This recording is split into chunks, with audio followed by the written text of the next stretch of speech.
2026-2030-cu illəri əhatə edən dövlət proqramının əsas istiqamətlərindən biri də taxılçılığın inkişafıdır.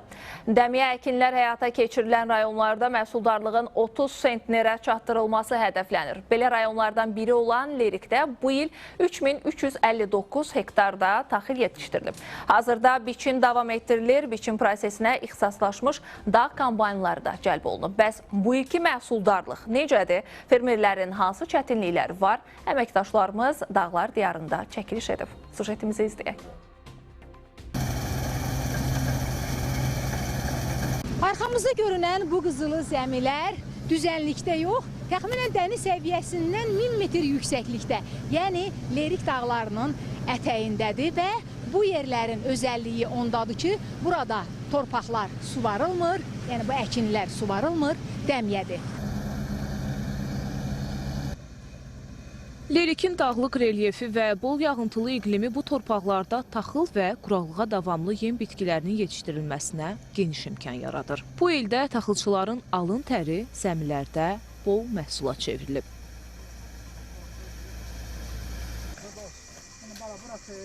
Qılqılov kənd sakini Ağabey Höcətov 2 hektar ərazidə taxıl yetişdirib. Deyir ki, toxum, agrotexniki qulluq mühüm faktor olsa da, bol məhsul daha çox hava şəraitindən asılıdır.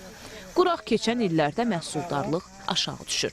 Bu il keçən illərə nisbətən fərqlidir. Nə qədər məsələn? 20-25 arası gözləyirik də sentnerlə, hər hektardan. Dövlətin verdiyi toxumları əkmişik.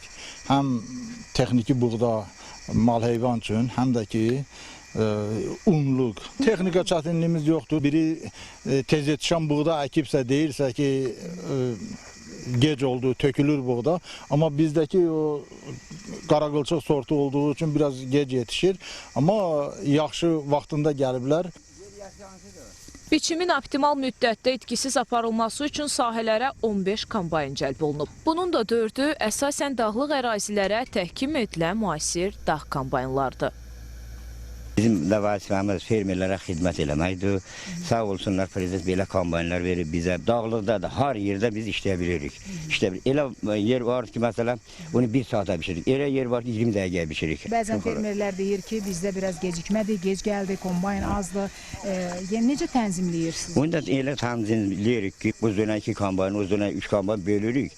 Elə eləyirik ki, cəmaət elə istəyir ki, hamısı bir dəfəliyə bitsin. Amma biz növbəli şəkildə edirik. Siyov kənd sakini Fəxrəddin Bayramov da 5 hektar sahədə yetişdirdiyi buğdanı toplayır. Payız qış aylarının yağıntılı keçməsi müsbət təsir göstərib. Keçən il əkdiyim sahədə 13-dən yuxarı məhsul götürmüşəm. İnşallah burada məhsuldarlığın yüksək olmasını gözləyirəm Allahın köməkliyi ilə. Texnikalar vaxtında çatdırılır bizə. Məhsulda itki zadı yoxdur.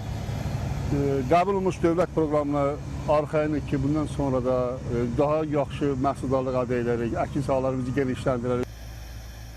3359 hektar ümumi taxıl sahəsinin 3183 hektarı buğda, 126 hektarı arpa, 50 hektarı isə lerik üçün spesifik olan çovdar bitkisidir. Artıq aşağı və orta dağətəyi ərazilərdə biçin işləri demək olar ki, yekunlaşıb. Dövlət proqramında taxılçılığın inkişaf etdirilməsi ilə bağlı qarşıya qoyulan hədəfə nail olması istiqamətində lerikdə müəyyən işlərin görülməsi nəzərdə tutulur.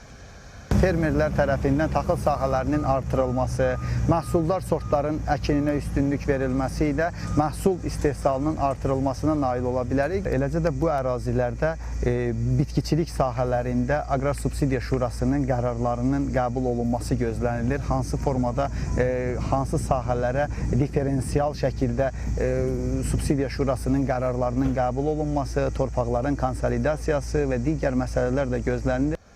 Lerikdə orta məhsuldarlıq 26 sentiner olmaqla indiyədək 1400 hektar sahənin taxılı biçilib. Bir neçə günə rayonun yüksək dağlıq ərazilərində biçim işləri aparılacaq. Yeni dövlət proqramında Lənkəran, Astara iqtisadi rayonu da daxil olmaqla 31 dəmiyə əkinçiliyi olan rayonda taxıl üzrə orta məhsuldarlığın 30 sentinerə çatdırılması hədəflənir.